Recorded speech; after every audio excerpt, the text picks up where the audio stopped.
Hello friends, welcome to மக்கள் சேவை channel. இன்றைக்கி நம்ம ஒரு முக்கியமான இன்ஃபர்மேஷன் பற்றி தான் பார்க்க போகிறோம்.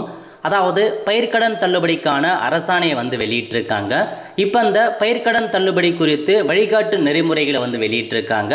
ஸோ இது யார் யாருக்கெல்லாம் தகுதி இருக்குது, யார் யாருக்கெல்லாம் தகுதி இல்லை, எப்போ உங்களுக்கு இந்த பயிர்க்கடன் தள்ளுபடி பண்ணுவாங்க, இதை பற்றின மொத்த இன்ஃபர்மேஷன் தான் இந்த வீடியோ பார்க்க போகிறோம். இந்த வீடியோ ஸ்கிப் பண்ணாமல் ஃபுல்லாக பாருங்கள். அது மட்டுமல்ல, இந்த வீடியோ நிறைய பேருக்கு ஷேர் பண்ணுங்க. ஓகே, அதாவது கூட்டுறவு உணவு மற்றும் நுகர்வோர் பாதுகாப்புத்துறை சார்பில் 19/6/2026 அன்னைக்கு இந்த ஒரு அரசாணையை வெளியிட்டிருக்காங்க. அதாவது மாண்புமிகு தமிழ்நாடு முதலமைச்சர் அவர்கள் 16/6/2026 அன்னைய தேதியில் ஒரு செய்தியை வெளியிட்டிருந்தாங்க. என்னமான செய்தி அப்படின்னா, நீங்கள் கூட்டுறவு வங்கிகளில் 1/5/2025 28/2/2026 பயிர்க்கடன் வாங்கியிருக்கீங்க அப்படின்னா உங்களுக்கு பயிர்க்கடன் தள்ளுபடி செய்யப்படும் அப்படின்ற மாதிரி சொல்லியிருக்காங்க. கிட்டத்தட்ட 14.43 லட்சம் விவசாயிகளுக்கு சுமார் 6000 கோடி வரைக்கும் தள்ளுபடி பண்ணுறோம் அப்படின்ற மாதிரி தெரிவிச்சிருக்காங்க. நீங்கள் 75,000 ரூபாய்க்கு மேலே அதாவது ₹1 75,000 பயிர்க்கடன் வாங்கியிருக்கீங்க அப்படின்னா 100% உங்களுக்கு தள்ளுபடி கொடுக்குறாங்க. ₹1 நீங்கள் பேமெண்ட் பண்ண வேண்டாங்க. இதுவே நீங்கள் 75,000க்கு மேலே பயிர்க்கடன் வாங்கியிருக்கீங்க அப்படின்னா நீங்கள் வாங்கியிருக்க அமௌண்ட்லேருந்து 35,000 உங்களுக்கு தள்ளுபடி பண்ணப்படும். மீதி இருக்க அமௌண்ட்டை மட்டும் நீங்கள் செலுத்தினா போதுமானது அப்படின்ற மாதிரி உங்களுக்கு மென்ஷன் பண்ணியிருந்தாங்க. ஸோ இந்த பயிர்க்கடன் எதிர்வரும் சாகுபடி பருவத்திற்கு கடன் பெற விரும்பும் விவசாயிகளுக்கு பின்வரும் அளவில் பயன் தரும் அப்படின்ற மாதிரி உங்களுக்கு ஒரு அப்டேட்டை கொடுத்துருக்காங்க. ஸோ இதான் இன்ஃபர்மேஷன். இதுக்காக இவ்வளோ கோடி ரூபாய் நிதி ஒதுக்கீடு செஞ்சுட்டாங்க, பத்திரிகை செய்தி கொடுத்துட்டாங்க. இப்போ அதுக்கான அரசாணை வெளியிட்டிருக்காங்க. இந்த பயிர்க்கடன் தள்ளுபடி யார் யாருக்கு கிடைக்க போகுது, நிபந்தனை என்ன, எத்தனை நாட்களுக்குள்ள பயிர்க்கடன் தள்ளுபடி பண்ணணும், அது எல்லாமே உங்களுக்கு மென்ஷன் பண்ணியிருக்காங்க. ஸோ இப்போ இதில் பாருங்கள், மொத்தமாக எவ்வளோ பேர் வாங்கியிருக்காங்க, ஒரு நபருக்கு எவ்வளோ செலவாகும், அதை பற்றிலாம் கொடுத்துருக்காங்க. ஸோ அதை நமக்கு அதெல்லாம் நீங்கள் படித்து பார்த்துக்கோங்க. ஸோ இப்போ உங்களுக்கு கிரைட்டீரியா, ஸோ கிரைட்டீரியா தான் முக்கியமான இன்ஃபர்மேஷன். அதாவது இக்கடன் தள்ளுபடி திட்டத்தில் கீழ்காண முக்கிய நிபந்தனைகள் பின்பற்றப்பட வேண்டும் அப்படின்றத சொல்லிட்டாங்க. முதல் என்ன அப்படின்னா, மாவட்ட மத்திய கூட்டுறவு வங்கியால் காசு கடன் அனுமதிக்கப்படாமலும் அனுமதிக்கப்பட்ட காசு கடனிலிருந்து தொகை பெறாமலும் அனுமதிக்கப்பட்ட காசு கடனை விட அதிகமாக வழங்கப்பட்ட பயிர்க்கடன்கள் தகுதி பெறாது அப்படின்ற மாரி உங்களுக்கு மொதல் அப்டேட்டாக கொடுத்துருக்காங்க. மொதல் பாயிண்ட் இதுதாங்க.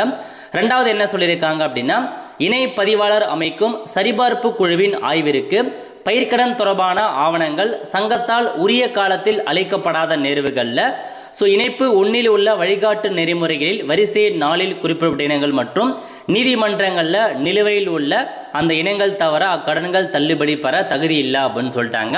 அதாவது இணைப்பதிவாளர் அமைக்கும் சரிபார்ப்பு குழு, இந்த பயிர்க்கடன் குறித்து ஒரு சரிபார்ப்பு குழு இருப்பாங்க.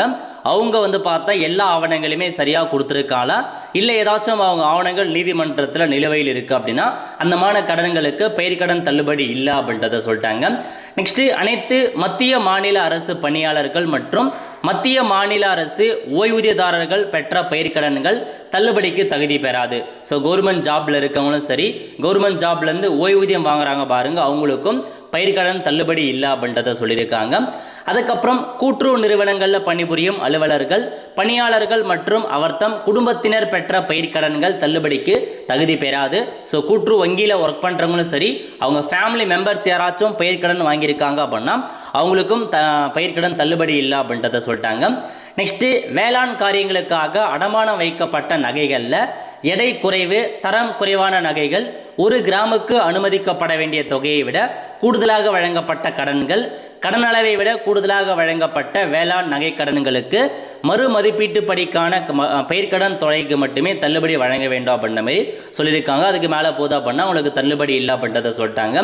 நெக்ஸ்ட்டு, ஆதார் எண்ணின் அடிப்படையில் ஒரே விவசாயி ஒன்று அல்லது அதற்கு மேற்பட்ட கூட்டுறவு சங்கங்களிலோ அல்லது ஒரே சங்கத்தில் ஒன்றுக்கு மேற்பட்ட பயிர்க்கடன் வாங்கியிருக்காங்க அப்படின்னா ஏதேனும் ஒரே ஒரு கடன் மட்டும் தள்ளுபடிக்கு தகுதி பெற அனுமதி. இப்போ ஒரு விவசாயி 2-3 சொசைட்டியில் பார்த்தா அக்கௌண்ட் வச்சிருக்கலாம், 2-3 சொசைட்டிலுமே பயிர்க்கடன் பெற்றிருக்கலாங்க. அந்த மாதிரி இருக்கவங்களுக்கு ஏதாச்சும் ஒரே ஒரு பயிர்க்கடன் மட்டும் தள்ளுபடி பண்ணுங்க அப்படின்னு சொல்லிட்டாங்க. நெக்ஸ்ட் குடும்ப அட்டை எண்ணின் அடிப்படையில் ஒரே குடும்பத்தில் ஒன்றுக்கு மேற்பட்ட குடும்ப உறுப்பினர்கள் பெற்ற பயிர் கடன்களில் ஏதேனும் ஒரே ஒரு கடன் மட்டும் தள்ளுபடிக்கு தகுதி பெறும். ஒரே குடும்பத்தில் 2-3 பேர் பயிர் கடன் வாங்கியிருக்காங்க அப்படின்னா யாருக்காச்சும் ஒருத்தருக்கு தான் போகும். அது வந்து ரேஷன் அடிப்படையில் செலெக்ஷன் பண்ணுறோம் அப்படின்ற மாதிரி வந்து சொல்லியிருக்காங்க. ஓகே, அதுக்கப்புறம் இப்பயிர்கடன் தள்ளுபடி தொடர்பான விரிவான வழிகாட்டு நெறிமுறை இணைப்பு 1ல் கொடுத்துருக்கோம் அப்படின்ற மாதிரி மென்ஷன் பண்ணியிருக்காங்க.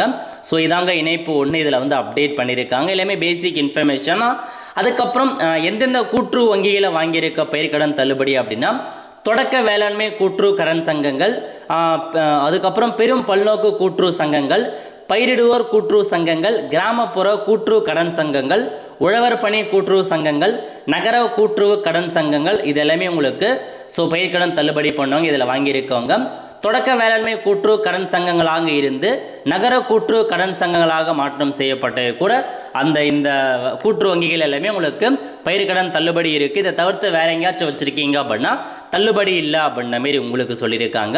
அதுக்கப்புறம் நீங்கள் 1/5/2025 28/2/2026 வரை பயிர்கடன் பெறப்பட்டு 28/2/2026 அன்று நிலுவையில் இருந்த கீழ்காணும் பயிர்கடன்கள் அரசாணையில் குறிப்பிட்டுள்ளவாறு தள்ளுபடிக்கு தகுதி பெறும். அதாவது 22/2/2026 அன்னைக்கு நிலுவையில் இருக்கு பாருங்க, அந்த பயிர்கடன் தள்ளுபடி அப்படின்ற மாதிரி சொல்லியிருக்காங்க.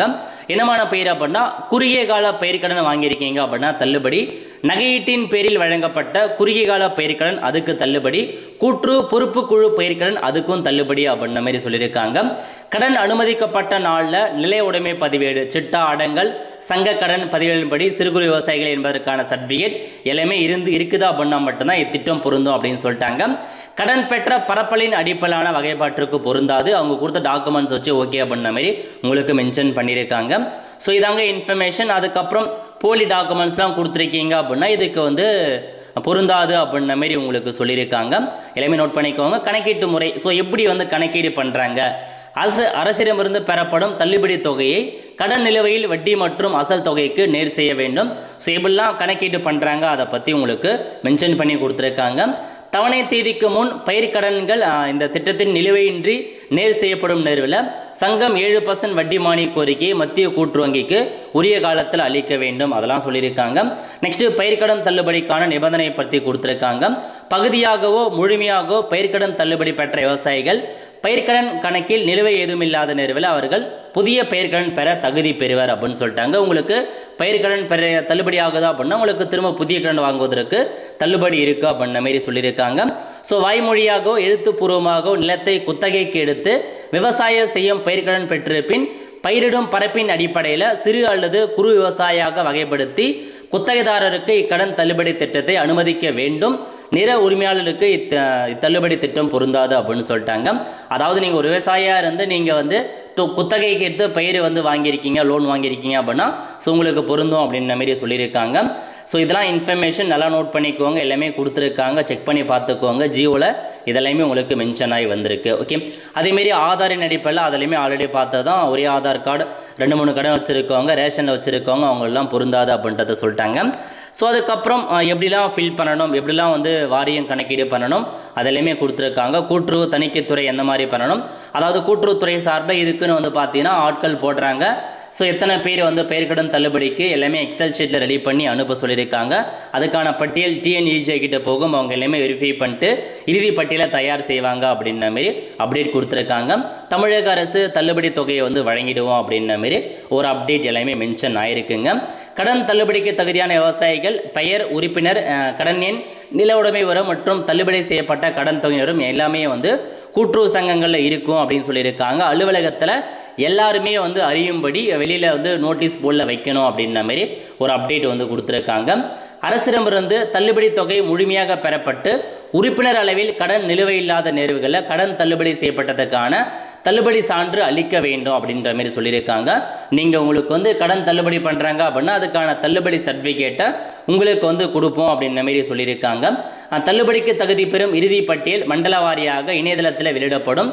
இத்திட்டத்தை செயல்படுத்த ஏற்படும் இடர்பாடுகள் தொடர்பாக தெளிவுரையை கூட்டுறவு சங்கங்கள் வழங்குவாங்க அப்படின்ற மாதிரி சொல்லியிருக்காங்க.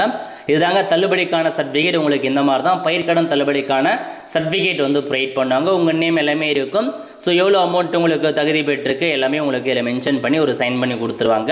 இந்த சர்டிஃபிகேட்டை வச்சு அதுக்கப்புறம் நீங்கள் பயிர்க்கடன் எல்லாமே வந்து பெற்றுக்கலாம் அப்படின்ற மாதிரி சொல்லியிருக்காங்க. நெக்ஸ்ட் தேதி. ஸோ ஒவ்வொரு தேதியுமே இந்த பயிர்க்கடன் தள்ளுபடி பண்ணுறதுக்கு 45 நாட்கள் டைம் எடுத்துக்கிறாங்க. ஒவ்வொருத்துக்கும் டைம், அதாவது அந்த இபிஎஸ்சிஎஸ் இஆர்ஓ தரவுகளில் டேட்டாபேஸ் அடிப்படையில் முழுமையாக வந்து பார்த்தா பட்டியல் தயாரித்து 5 நாட்கள் ஆகும்.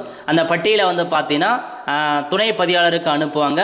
அதுக்கப்புறம் சங்க செயலாட்சி ஒப்புதலுக்கு பின்னர் துணை பதிவாளர்கள் அவங்களுக்கு அனுப்புவாங்க. இந்த மாதிரி நிறையா வெரிஃபிகேஷன் போயிட்டு ஸோ ஃபைனலாக உங்களுக்கு டிஎன்ஏஜியை ஃபைனலைஸ் பண்ணி தமிழக அரசு அனுப்புவாங்க. அவங்க முடிச்சதுக்கப்புறம் உங்களுக்கு இந்த மாதிரி கிடச்சிரும். ஸோ கிராப் லோன் இவர் எல்லாமே இந்த மாதிரி கிடச்சிரும் அப்படின்றத சொல்லிட்டாங்க. இதுதான் ஜியோவில் இருக்க மொத்த இன்ஃபர்மேஷன். ஸோ அதனால் பயிர் காப்பீட்டுக்கு விண்ணப்பிச்சிருக்கவங்க இந்த இன்ஃபர்மேஷனை தெளிவாக வந்து தெரிஞ்சுக்கோங்க. நெக்ஸ்ட்டு இது இல்லாமல் வந்து பார்த்தீங்கன்னா சுற்றறிக்கை வெளியிட்டிருக்காங்க. 21/6/2026 அன்னைக்கு இந்த பயிர்க்கடன் வெளியிடுவது தொடர்பாக ஒரு சுற்றறிக்கையை வந்து கொடுத்துருக்காங்க. தள்ளுபடிக்கு தகுதி வாய்ந்த கடன் பட்டியல் கூட்டுறவு சங்கங்களின் செயலர் பணிகளால் தயாரிக்கப்படும் போது எப்படிலாம் பண்ணணும் அப்படின்றத பற்றி கொடுத்துருக்காங்க. எல்லாமே ஆல்ரெடி பார்த்தது தான். ஜியோவில் எல்லா இன்ஃபர்மேஷன்ஸும் இருக்குது. அதை தான் இந்த ஒரு சுற்றறிக்கையிலையும் வெளியிட்டிருக்காங்க. ஸோ இதாங்க இன்ஃபர்மேஷன். ஸோ உங்களுக்கு பயிர்க்கடன் கிடைக்குமா இல்லையா அப்படின்றத நீங்கள் இதன் மூலமாக நீங்கள் தெரிஞ்சுக்கலாங்க. ஸோ உங்களுக்கு எவ்வளோ பயிர்க்கடன் வச்சுருக்கீங்க, எவ்வளோ அமௌண்ட்டுக்கு அப்படின்றத மறக்காமல் கமெண்ட் பாக்ஸில் தெரிவிங்க. அடுத்த ஒரு நிலையோடு சந்திப்போம். நன்றி, வணக்கம்.